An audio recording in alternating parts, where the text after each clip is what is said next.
Hi. Good evening, co-chairs, vice chair, and representatives of the Public Health Committee. Thank you for the opportunity to speak today in support of House Bill 5444, an act requiring the licensure of art therapists.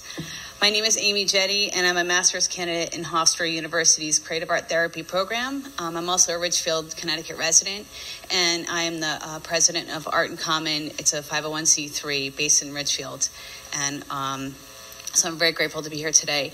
Art therapy is a unique mental health occupation that incorporates the disciplines of psychology and art creation. When a client cannot find the words to express a thought or feeling, the act of art making can provide access to a new system of communication. It is a form of creative expression that engages symbolism and metaphor through visual imagery. Art therapy allows the therapist and the client to use art to process information in a way that can surpass talk therapy alone. Often, unanticipated images arise during the creative process that surprise both the creator and the therapist and create an opening for valuable discussion and self-awareness. When a symbol arises in the therapeutic process, which exhibits a dysfunction, it can demonstrate problems ranging from early attachment issues to certain types of pathology. Sometimes a client feels a rush of emotional impulses and has trouble expressing them by talking alone. Art therapists are specifically trained to help the client understand what is happening and guide them in the healing process.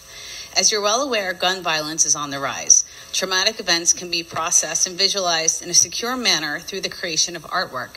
Often, when clients are asked to verbally describe a traumatic experience, there is a risk of re-traumatization.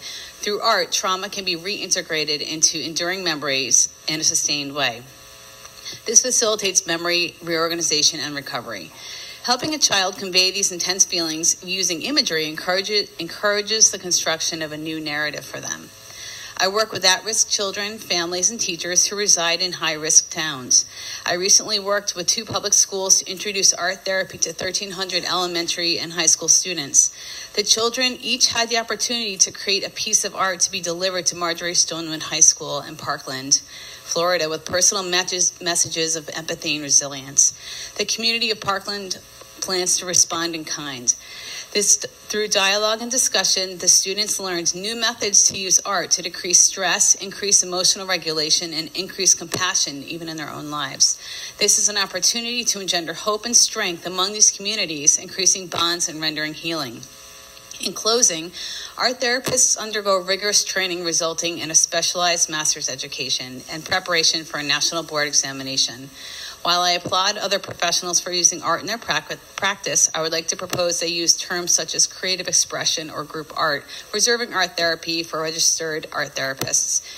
It seems to be a reasonable solution where the benefits clearly outweigh any potential downside. In addition to protecting the consumer from misrepresentation of services, it will attract art therapists and recent graduates like myself to bring services and revenue to Connecticut. Thank you for this opportunity to testify. Thank you for your testimony and for really being very serious about entering the profession. Hopefully at a very good time where we'll be poised to bring about the change that have been long sought in the state.